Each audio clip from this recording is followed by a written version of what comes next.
Bajaj holdings काफी सारे investors को एक अंडर वैल्यूड स्टॉक लगता है बिकॉज जो बिजनेसेस बजाज होल्डिंग्स होल्ड करता है जैसे कि Bajaj Auto, Bajaj Finserv and Maharashtra Scooters, इन सारे बिजनेसेस का अगर हम एंटरप्राइज वैल्यूज निकालें और सम ऑफ पार्ट वैल्यूएशन करें तो इन सारे बिजनेसेस की मार्केट वैल्यू निकल के आती है अप्रोक्सीमेटली 161,000 करोड़ के आसपास। बट बजाज होल्डिंग्स का मार्केट कैपिटलाइजेशन आज की घड़ी में अप्रोक्सीमेटली 40,000 करोड़ के आसपास ही है। सो जो मेन क्वेश्चन है वो ये आता है कि इतना बड़ा गैप क्यों है बजाज होल्डिंग्स का जो वैल्यूएशन है उसमें। सो आज के इस एपिसोड में हम इसी के बारे में बात करने वाले हैं। थोड़ा कुछ जानेंगे बजाज होल्डिंग्स के बिजनेस मॉडल के बारे में, थोड़ा कुछ जानेंगे बजाज होल्डिंग्स के मैनेजमेंट के बारे में, एंड एट दी एंड हम बात करेंगे कि क्या सच में बजाज होल्डिंग एक अच्छी इन्वेस्टमेंट अपॉर्चुनिटी हमारे सामने प्रेजेंट कर रहा है या नहीं, एंड क्या सच में बजाज होल्डिंग्स एक अंडर वैल्यूड स्टॉक है या नहीं। So everything in this episode, let's get started.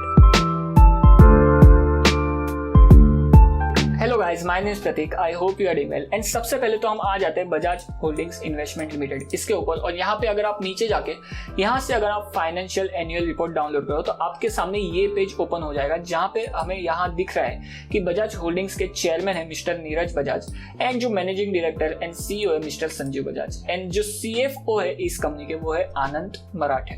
And यहाँ पे जो बजाज होल्डिंग्स है, तो होल्डिंग कंपनीज का बिजनेस मॉडल क्या रहता है वो पहले हम समझ लेते हैं। तो जो होल्डिंग कंपनीज रहती है उनका काम ये रहता है कि वो अलग अलग कंपनीज में अपनी इन्वेस्टमेंट्स करें, और वो जो इन्वेस्टमेंट्स है वहां पे जो डिविडेंड आता है वो इन कंपनीज का प्रॉफिट हो जाता है। अगर आगे जाके ये जो इन्वेस्टेड कंपनीज है इनकी वैल्यू बढ़ती है और वो बढ़ी हुई वैल्यू में अगर ये कंपनीज उस एसेट को सेल कर देती है तो वो जो पैसा आता है सेल ऑफ एसेट से, तो वो भी इन होल्डिंग कंपनीज का प्रॉफिट हो जाता है।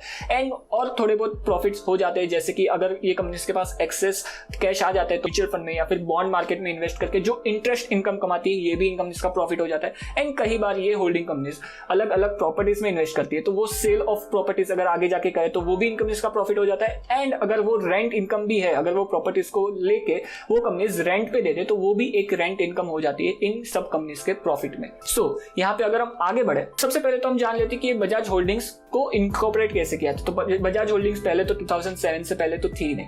सो बजाज ऑटो जो थी उसको डीमर्ज किया गया और उसको डीमर्ज करके 3 अलग अलग एंटिटीज बनाई गई, जहां पे the first entity is itself Bajaj auto, जो सेकंड एंटिटी है वो है बजाज फिनसर्व, एंड जो थर्ड एंटिटी है वो है Bajaj holdings and investment limited. So Bajaj holdings जो है वो एकदम टॉप पे आती है और उसके नीचे 2 कंपनीज आ जाती है जो है Bajaj Auto and Bajaj Finserv. Major investments हो जाती है बजाज होल्डिंग्स की, वो हो जाती है बजाज ऑटो एंड बजाज फिनसर्व में। और अगर आपको पता हो तो बजाज फिनसर्व में भी और थोड़े बहुत बिजनेसेस आ जाते हैं जो है Bajaj finance, Bajaj life insurance and Bajaj general insurance. So indirectly अगर आपको ये सारे बिजनेसेस को होल्ड करना है तो आप एक बजाज होल्डिंग्स में अपना इन्वेस्टमेंट कर लो, तो आप इनडायरेक्टली बजाज ऑटो को भी होल्ड कर रहे हो, बजाज फिनसर्व को भी होल्ड कर रहे हो, और बजाज फिनसर्व में बजाज फिनांस आ जाता है, Bajaj general insurance and Bajaj life insurance का भी बिजनेस आ जाता है। सो इन सारे बिजनेसेस को आप इनडायरेक्टली होल्ड कर पाओगे अगर आप सिर्फ बजाज होल्डिंग्स में अपनी इन्वेस्टमेंट करते हो तो। बट यहाँ पे एक छोटा सा प्रॉब्लम हो जाता है जो है कि इन कंपनीज का वैल्यूएशन, होल्डिंग कंपनीज को इंडिया में वो वैल्यूएशन नहीं मिलता जो वैल्यूएशन इनको मिलना चाहिए। अप्रोक्सीमेटली 20-25-30% डिस्काउंट पे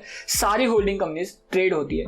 एंड ऐसा क्यों होता है इसके बारे में मैंने एक डिटेल्ड वीडियो पहले से बना रखा है जो आप जरूर देखना, जिसकी लिंक आपको ऊपर कार्ड में और नीचे डिस्क्रिप्शन में मैं आपको दे दूंगा, उसको जरूर चेकआउट करना गाइस। एंड यहाँ पे अगर हम बजाज होल्डिंग्स के भी वैल्यूएशन की बात करें तो as we discussed Bajaj Auto and Bajaj Finserv में बजाज होल्डिंग्स की इन्वेस्टमेंट है, जहां पे बजाज ऑटो में 35% हिस्सेदारी है बजाज होल्डिंग्स की एंड बजाज फिनसर्व में 41% हिस्सेदारी है बजाज होल्डिंग्स की। तो यहाँ पे अगर हम बजाज ऑटो की एंटरप्राइज वैल्यू देखें तो वो निकल के आती है अप्रोक्सीमेटली 121,977 करोड़, और इसका अगर हम 35% निकाले तो 121,977 करोड़ परसेंटेज 35, सो वो निकल के आता है अप्रोक्सीमेटली 42,691 करोड़ के आसपास। सो ये इतना होल्ड करता है बजाज होल्डिंग्स बजाज ऑटो में।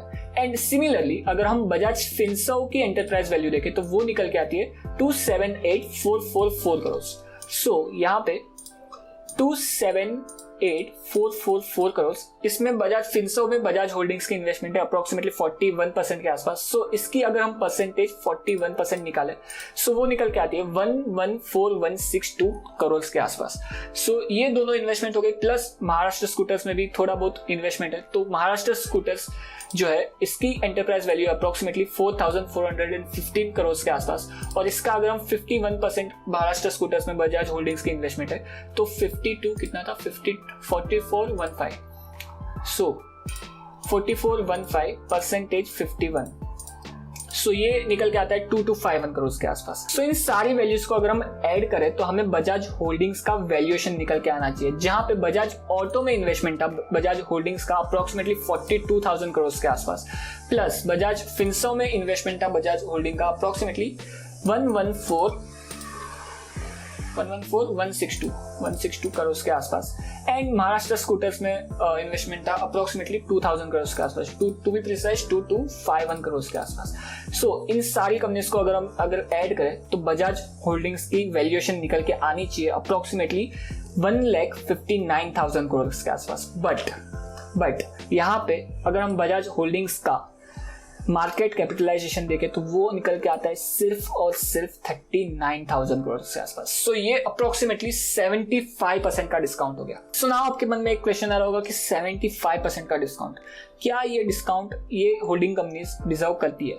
आई थिंक सो 30-25% का डिस्काउंट नॉर्मली होता है इंडिया में होल्डिंग कंपनीज के लिए, और ये सब क्यों होता है उसके लिए आप मेरा ये वीडियो जरूर चेकआउट करना, आपको समझ में आ जाएगा। बट मेरे हिसाब से 75% discount is a huge discount, और इतने ज़्यादा डिस्काउंट पे मुझे लगता है कि बजाज होल्डिंग नई ट्रेड हो सकती है बहुत ज़्यादा टाइम के लिए, और इसी वजह से आई थिंक बजाज होल्डिंग्स एक अंडर वैल्यू स्टॉक है, और इसी वजह से मैं बजाज होल्डिंग में इन्वेस्टेड हूँ। And of course as a disclaimer, this is not a stock recommendation और stock tip.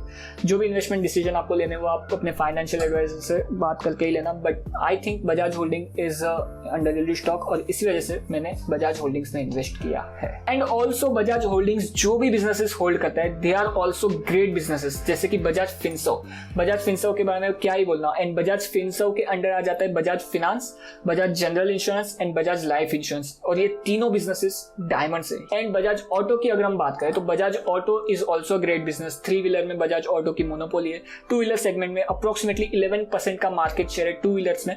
And dividend yield देखो आप बजाज ऑटो की 2.83% की dividend yield, 29% ROC, debt to equity ratio approximately 0.01%, मतलब debt free company, and everything is good. And this is why I am very bullish on Bajaj Holdings and all these businesses, Bajaj Finserv, Bajaj Auto, Bajaj Finance, सारे businesses में मैं बहुत ही ज़्यादा bullish हूँ, और इसी वजह से Bajaj Holding में मैंने इन्वेस्ट किया है। On that note guys, thank you to be with me in this episode। अगर आप अपने आप को एक हेल्पफुल इंसान मानते हो तो I have a small request from you guys। आप इस वीडियो को सिर्फ लाइक कर दो, बिकॉज अगर आप इस वीडियो को लाइक करते हो तो YouTube इस वीडियो को ज़्यादा से ज़्यादा लोगों तक पहुंचाता है, और ज़्यादा से ज़्यादा फाइनेंशियल लिटरेसी बढ़ेगी अगर आप इस वीडियो को सिर्फ लाइक कर दो, जो टोटली फ्री है। सो लाइक के बिना मत जाना। एंड अगर आपको फाइनेंशियल नॉलेज चाहिए तो आप मेरे चैनल को सब्सक्राइब किए बिना मत जाना, बिकॉज मैं आप सभी के लिए ऐसे ही stock market, money market, finance और पैसों के बारे में वीडियोस लाता रहता हूँ। सो सब्सक्राइब किए बिना मत जाना। मिलते हैं ऐसे ही किसी नए एपिसोड में, तब तक के लिए गुड बाय।